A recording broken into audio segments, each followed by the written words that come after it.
So if you look at the charts across the world of other store of values like silver, they're absolutely pumping. This is some of the most parabolic price action that I've ever seen, and I've been in the crypto market for 6 years. So I've seen some pretty crazy stuff in altcoins, but what's happening in metals right now is really, really unprecedented. At the same time, you have Bitcoin continuing to underperform. And that has prompted a lot of people to really start questioning their thesis around Bitcoin and questioning their thesis around crypto. You can turn a blind eye to this and choose to blindly follow your beliefs, or you can look analytically at the data to find out exactly what's happening. And that's what I've been doing over the past 24 hours. I've been talking to fund managers. I've been talking to whales. I've really been trying to piece together exactly what's happening with Bitcoin. And I feel like I've gotten to the answer. And I've realized something. If this one thing doesn't change, if this one shift does not occur in the market, then I may have to question what I'm doing in the crypto space. And I feel like this feeling is very common amongst a lot of OG crypto participants right now. So I want to unpack what this is. I want to unpack what this shift actually means, how we can track it using the data. I also want to go through, I've run some math on gold versus Bitcoin and what a rotation would actually look like. Because a lot of people are saying, oh, Bitcoin is going to have a massive rotation from gold, but is this actually the case? And how would that actually manifest? And then at the end of the video, I'm going to give you a much needed altcoin update because surprisingly, there are actually a couple of big movers across the market and they're showing you one very obvious trend right now, which is going against the grain. So we're going to talk about that at the end of the video. So if you're enjoying these daily uploads again, and if you're excited to unpack the real reason why Bitcoin's underperforming and the shift that I am looking for, make sure to subscribe if you're not already, smash the like button to show the video some love, and let's get straight into the video here. So I want to give you a quick update on the short-term price action of Bitcoin. Really all I'm looking at right now is the 4-hourly noodle. You can see it's capping price on the way up. We have made a lower high, we made a lower low.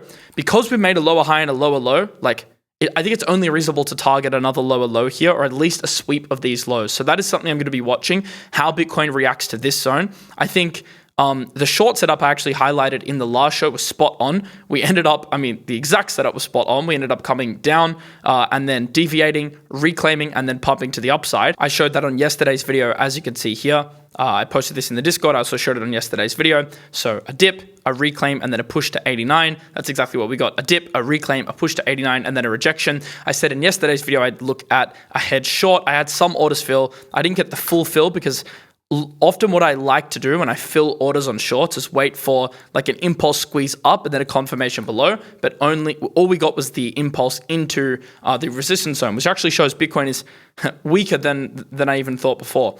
So we keep getting capped until we get back above the H4. I think you have to have a bearish bias on Bitcoin. That is currently at 89K. Just being completely honest and giving you the short time frame updates in every single video.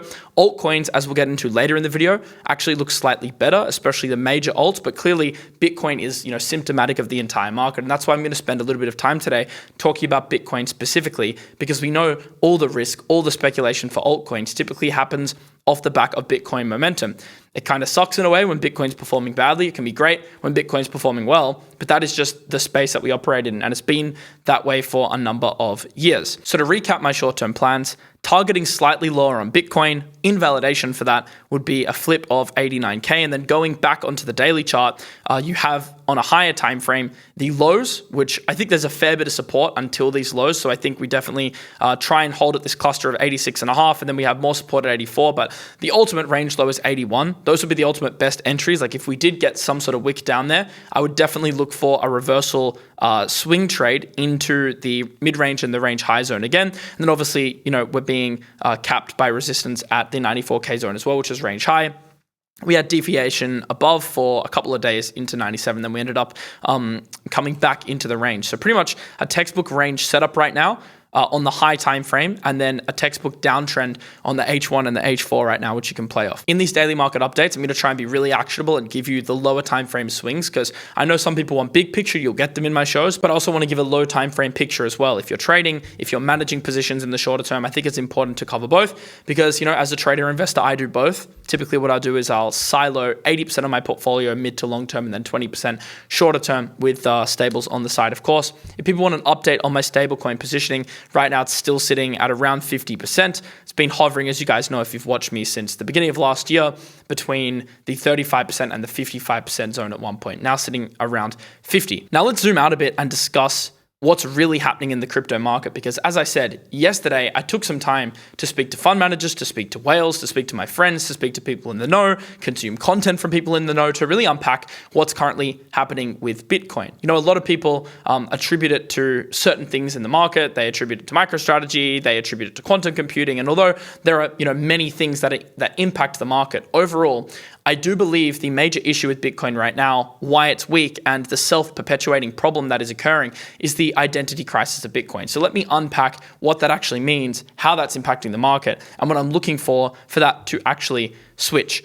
So the consensus is basically A, Bitcoin has a bit of an identity crisis because it's not behaving like a store of value, nor a pure risk asset during a time when many such assets, gold, silver, and previously the Nasdaq, are outperforming. And this is bad for confidence because every single day that goes by, every week that goes by, that gold outperforms Bitcoin, people start to question Bitcoin's thesis further and further. They start to question, is Bitcoin a store of value? Because it's pretty hard as an allocator, allocating to digital gold, seeing gold and silver absolutely rip, and then the digital store of value do nothing, and if anything, go down. This becomes disheartening, and it makes a lot of people start to question their thesis in the asset. And then if you're of the opinion that Bitcoin is a risk asset, well, that's also been incorrect because although there's been periods where it's tracked the Nasdaq and it's almost been one-to-one in terms of correlation, that correlation has completely died off since Q4 last year. And in many cases, the Nasdaq has gone up and Bitcoin has been underperforming. Now, the real reason this has happened, the real reason Bitcoin's underperforming is actually due to what happened towards the end of Q3 and Q4.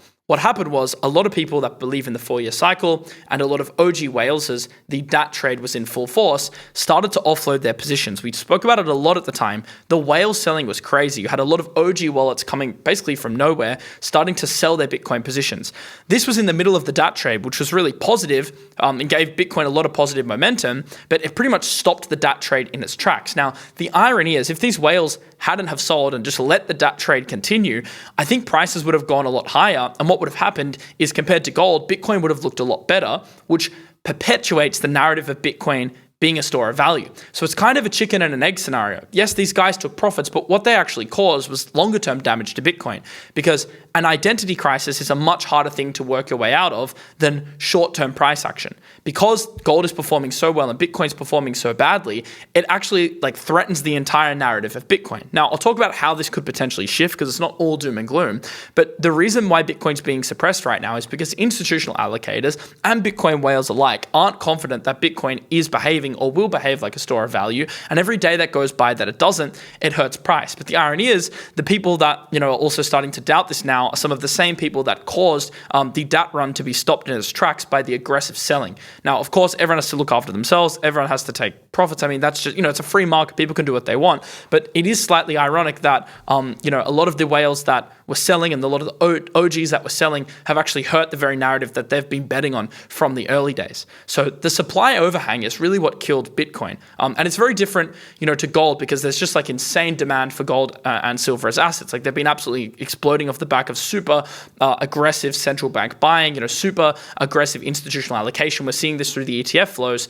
It's a little bit of a chicken and egg scenario for Bitcoin because the narrative actually drives demand. Because the narrative is not there, the overhang is now larger relative to the demand. And that is why we're in the situation that we're in. So the irony is, since Bitcoin's narrative is highly reflexive to price, how else can you judge Bitcoin as a store of gold? The efficacy of that label is going to, of course, be based on how it stores value. So if it does store value like gold, then it's going to be a digital gold. If it doesn't, then it's not going to be. I mean, it's that simple. It's really just in the price. So if overhang persists, it also affects the narrative itself, which is a negative flywheel that's affecting sentiment at the moment. So then a lot of people are now unwinding positions or are selling into each pump. That's why we're seeing price get slammed down every time we pump, because they're losing faith in the narrative and they want to offload their positions, at least in the shorter term and still until some of these headwinds start to clear. Now, the thing with Bitcoin is, and we're going to get into some of the math later in the video, Bitcoin is the type of asset that on a monetary announcement, that on one news headline, that on some shift can pull a massive green candle in a single day and flip the trend. So Bitcoin is the type of asset, and fun fact, silver has added more than Ethereum's entire market cap over the past 24 hours alone. So this just exemplifies how small crypto is as an industry. In the last 2.5 months, silver has added Bitcoin's entire market cap. So it doesn't take much capital to move the needle for crypto. So if there were some sort of speculative front running to a rotation trade and one big player, one big institution, or one big candle occurred, let's say due to just a culmination of factors, maybe a macro shift alongside a big buyer and a big liquidation, seeing price go up so aggressively could build the narrative and perpetuate the narrative that Bitcoin maybe is a store of value again. And then some of this overhang starts to clear, or at least the demand starts to balance against the overhang, and eventually the sellers get exhausted. So there is a scenario, and that's the scenario I'll be watching to actually shift this identity crisis. If we don't get that scenario, if this identity crisis continues to persist, and definitely the range low for me is a little bit of a line in the sand at 80K. I know it's a little bit lower than where we currently are, but for me, that would be extremely worrying if we broke below. I really don't want to see these lows taken out. But until we get a shift, and I'll be monitoring the lower time frames, and really a confirmed break above 94K is the real thing I'm looking for. You have to be a little bit wary of the market right now. But just keep in mind, Bitcoin could shift at any moment, and that's something I'm going to get into, because the math is still very encouraging for Bitcoin. So I personally haven't lost faith in Bitcoin as a store of value, but it is being currently tested, and I'm open to changing my mind if the data doesn't align with the with my thesis. I think you always have to do that if you are an investor. So I'm seeing a lot of people talk about like this Bitcoin rotation, this gold trade that's going to happen into Bitcoin. And, as I mentioned before, Bitcoin is such a small market cap compared to gold and silver that only a tiny bit of capital would cause a massive spike. Obviously, metals have been going nuts. People expect this rotation into crypto. I kind of want to nip this in the bud right now and just let you know that there will never be a rotation from gold into Bitcoin, because the type of people that are bidding gold right now, so central banks being the primary customer, they aren't going to suddenly start buying Bitcoin. I mean, okay, maybe we get more sovereign adoption of Bitcoin one day, but I mean, even the US hasn't, fully fledged started buying Bitcoin in the public domain. They have a small Bitcoin reserve, mostly from seized Bitcoin, but they aren't purchasing with taxpayer money like a bunch of Bitcoin. And that is, if that's ever going to happen, it's likely years away, if it does happen. So the central banks aren't going to start, and that would also be a federal decision, not a central bank decision. They aren't going to start suddenly buying like a bunch of Bitcoin. So the same marginal buyer for gold right now is not the same marginal buyer that would likely be buying Bitcoin. The players that would be buying Bitcoin are the institutions who missed the gold trade or retail who missed the gold trade. So the way that a rotation happens, well, it's actually not a rotation. It would be an echo bubble. So anyone claiming that there's going to be a rotation, that's just not how it works. I get that word kind of encapsulates the essence of what you're trying to say, but what would actually happen is a front running or of a potential echo bubble on the basis that Bitcoin could catch up to gold. That's not actual gold buyers rotating into Bitcoin, because Bitcoin has never proved throughout its history really that it is a digital gold, or it does, deserve central bank hoarding. Now that could change. As Fred Krueger says, there's zero chance our AI-driven world runs on silver or gold. I actually agree with this. It's a digital world. Bitcoin is the digital gold of the digital economy. It's not digital gold relative to gold. It's digital gold relative to the digital economy. It's the best thing we currently have. And obviously it has some risks, which I've been discussing, like quantum, but assuming they can be resolved one day, it's the best technology that we have. So I see a very clear place for Bitcoin in the future. It's, of course, also proved, its consensus is proved by energy. Energy is the most valuable commodity now in the AI world. So I'm still extremely bullish on Bitcoin. But the buyers that will be speculating on that future are very different buyers from the buyers that are buying gold right now, similarly to the copper trade. Like, I'm relatively bullish on copper over a multi-year time horizon, but I'm not bullish on copper because silver's going to rotate into copper. I'm bullish on copper because I think it's an essential ingredient in the AI trade and creating AI data centers. That is why I like the copper trade in principle. It's the same thing with Bitcoin. I don't like Bitcoin because I think there's going to be a gold rotation. I like Bitcoin because I think it has a very unique place in the digital economy. So CoinMamba also says this. I'm in the camp of believers that metals to crypto rotation will happen eventually. It doesn't mean, very important, that central banks will suddenly sell their gold reserves for Bitcoin. We just need the speculators who chase the next pump. So I think this is how we work our way out of things. We have a big green candle triggered by a specific event. Believers start to think that it's a catch-up trade. The narrative of a rotation or an echo bubble starts to perpetuate in the market. That clears some of the demand issues, so we're able to flush out this overhang supply. You'll probably see a few big wicks to the downside as some of the last sellers start to get exhausted. They flush out their supply, shorters pile in, we squeeze to the upside, and we likely can start a new momentum bubble for Bitcoin.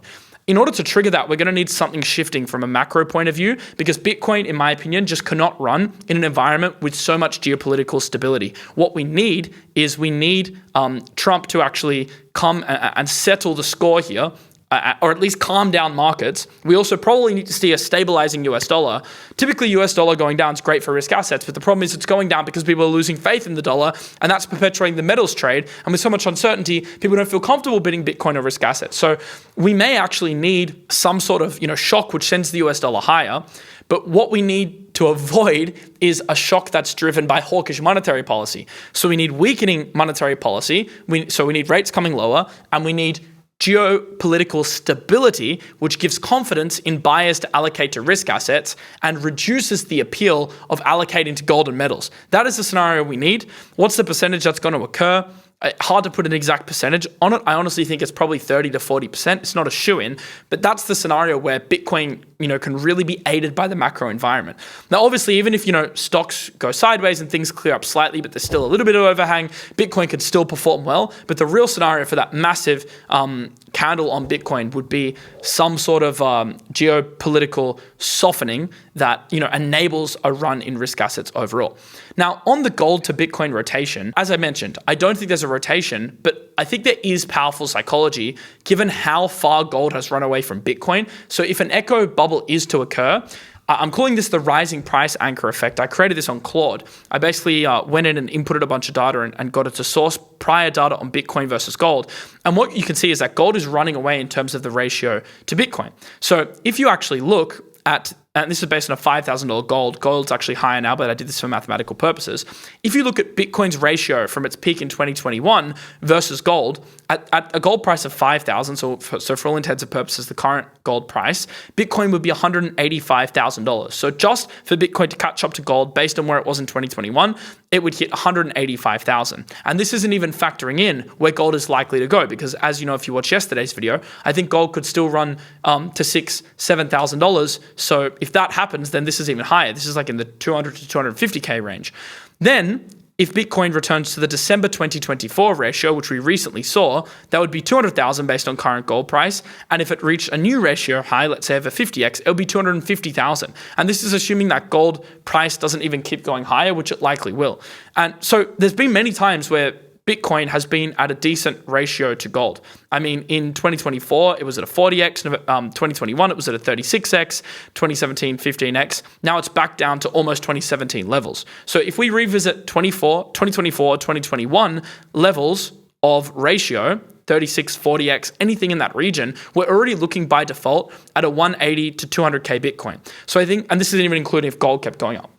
So I think the powerful thing here isn't the rotation, it is the anchor, the price anchor, that if Bitcoin does have a period where it starts to outperform again and it starts to get the digital gold narrative back, people will start believing relative to gold, it's underpriced. That is very powerful psychologically, but it can only work in an environment where the market starts to believe in Bitcoin as a digital store of value again. And I am betting on the fact that that will happen at some point again. We just need to be patient and continue monitoring the market until that happens. Now I want to get into the altcoins, because even though that is not happening yet, there's still actually lots of trading activity in the market. There are still actually lots of opportunities in the market. And I certainly don't think this is a time where you should be completely switched off. I mean, if you've been looking at the Solana trenches recently, they've been revitalized a little bit. There are a couple of coins which are running heavily off the back of this. And also some of the beneficiaries, like the perpetual exchanges, are actually really sucking up a lot of fees due to the silver and gold frenzy. So there are assets in the crypto economy which are performing well either way, which I want to get into now. Quickly, I'm just going to pick 5 winners from the Noti gang. Wataka, you win. Monkey Surf, you win. Pink Magic Girl, you win. Let's pick 2 more. Soft Port Global, you win. And even though you said I gave too much information, kind of, I guess, a backhanded compliment. I try to make these videos as simple as possible, but there's obviously a lot to share. But you can still win. For Kesu, if I picked any of you guys, email the email below and we'll give you we'll go ahead and send you $100. All right, now let's talk about the altcoin market. Very quickly, I think we're coming back down on the others chart to revisit this level, which is down at the 176 level. But I mean, that's not a very bearish thing, because every time we've bounced off this level, altcoins have had a massive run. So, I mean, this has happened all the way back until 2023. So, and this actually held on October 10th as well. I think we get a bounce from this level as well. And this would be my major pivot point for altcoins. So if we started to break below, I would get a little bit wary, because then all of a sudden, this is the other chart, by the way, excluding the top 10. I'd start to get worried about a 2022 bear market retest, but this is still like the bull market support level for altcoins. And actually, alts don't look that bad right now. Bitcoin is extremely weak. A lot of people that wanted to sell alts have already had ample time to do so. So a lot of that sell pressure has already been flushed out of the market. If you look at Bitcoin dominance, it's really just chopping. Like you have range low, range high, mid-range. There's nothing really to see here. Whereas in previous times where the market's been bearish, this would be shooting to the upside. And I think that's partly because a lot of the sellers have already sold alts, and that's partly because Bitcoin's narrative itself is actually weak, so it's preventing that huge spike in Bitcoin dominance. Now, an asset that's really benefiting right now from the current run in metals, specifically the silver run, also the gold as well, is Hyperliquid.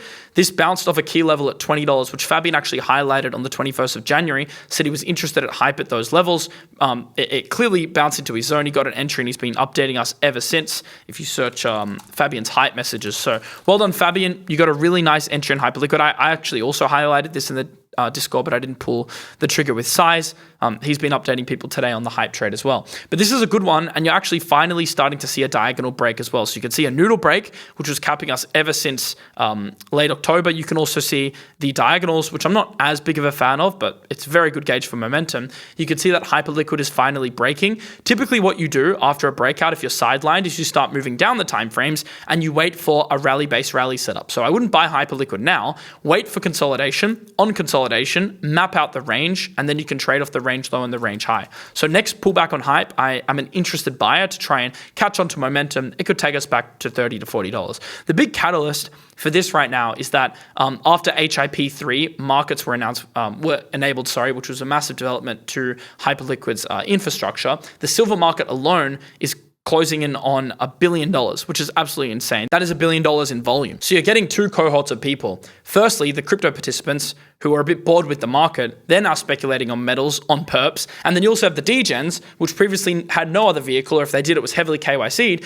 to speculate on perps for silver and gold. And now they're able to on Hyperliquid. So I kind of had this thesis in my predictions video at the start of the year, and also in Q4 last year, where I said, look, this is the year where equities and metals on-chain is going to absolutely explode. This is going to be great for the leading protocols. And obviously Hyperliquid is the biggest. So I'm pretty happy holding hype. I've been holding hype for a long time. I'd like to add more. I look for opportunities to add more. I just went through the setup for that. But I think Hyperliquid is in a really good spot right now. I think it's also just flipped OKX for the third biggest exchange in crypto for open interest. So that is what I'm watching, and that's a clear beneficiary of this trend. Another token that's doing really well, which I also spoke about on the Discord, you can see actually on the 19th of December, I said I was keen on pump. This was back here when it was pretty much at the bottom. So it's already been up like a 2 to 2.5x. This also pivoted. I've shared many times this level as well, and the shows and in my Discord. This has also been really good because the trenches have woken up again. So I saw some stuff around Claudebot today. Obviously, we had the Penguin meme run, but basically what I'm seeing is, okay, it's not like meme coin trench frenzy of 2024, but we are seeing just a little bit of movement in the trenches, and Pump is a very reflexive coin in this respect, probably more reflective than Solana. So Pump looks good at the moment. I think it's a bit similar to Hyperliquid, but the fact we're a bit further from a breakout makes it slightly harder to trade. If it does get slammed down, which it has in the past, and you get a pullback into this zone, you could look at a confirmation buy on Pump.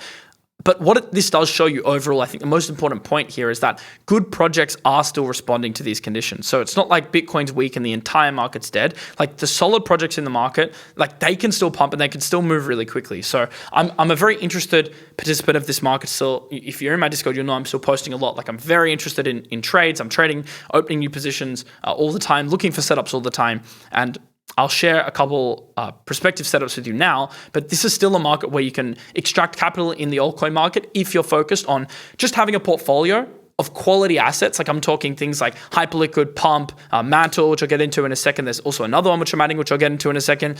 And then, barbelling that with, frequent trading and swing trading opportunities. You can still keep things ticking over even without crypto doing amazingly. And hopefully we do get that scenario, as I mentioned earlier, where you see a big reversal on Bitcoin. Quickly, a couple setups I'm looking at. One is Mantle. Mantle was a really reflexive asset to the upside when the market was doing well. Bybit's still the second exchange for open interest, and like it's a very key part of the ecosystem. I think this will run back at some point if trading volume comes back. I mean, trading volume with the market right now is just very, very stagnant. Like it just keeps dropping. But once this flips, the exchange tokens will do well. You've got a choice between BNB and MNT, but I think MNT is the slightly better value pick right now. Another one I'm looking at, because AI season seems to just crop up every now and then and just take, the world by storm, is Virtuals. Like full disclosure, I don't love the technology here. I don't think it's the greatest project ever. But every time we get a decent entry on Virtuals, and I think the range low is your next best entry at around 68 to set the 70 cent zone. I mean, we often get big bounces. Last time we bounced from this zone on Virtuals, we got a move, let me get up the ruler tool, of 170%. Then we got a move of 69%. And I mean, hopefully we get a bounce again and we get another even to mid-range 40 to 50% swing. Virtuals is one that I would add, and that's a pretty easy cut below for me. I do like these setups where you have clear support, because you can basically buy in, you have inval below, so if we start reacting badly, I'll cut, and then I'll actually target the wick low. That would be an insane entry. I don't think we actually get there. If not, we can assume that the past few instances will occur again and we will get a move to the upside. So things like Virtuals, MNT, they're very strong tokens and leaders of their own narratives. I don't mind adding tokens like that to catch a knife, so to speak, if you have, clear invalidation. Because on Mantle, that was also the key breakout level that we actually traded many times. If you remember, we were swing trading this many, many times with a lot of success. This is now coming back down to that level. So this is a key support level. So I think Mantle, Virtuals are interesting. Hype, continuation trade. Pump only if we get a major pullback. These are some of the things I'm looking at. Going to discuss more in my Discord AMA now if you're in there. And, I'll come back with another market update tomorrow. So hopefully you enjoyed this video. Make sure to comment if you're part of the Noti gang. Come and watch tomorrow's video. If you watch every video, I'll be guiding you through this period in the market. I think if you can invest 10, 15 minutes a day into these videos, watch them on 2-speed, you'll be up to date every single day, and you'll get opportunities every single day whilst other people are capitulating. There's still plenty of opportunity. And, I also want to be there for you guys when we see a market shift, whether it's, a sweep of the range low and we get a really nice entry in that zone and we can set up a really nice strategy for a reversal, or whether it is a shorter term reversal where we start to see the low time frame signs of a shift. I think we want to be paying attention. So I'll see you guys tomorrow. Have a lovely rest of your day. Peace out.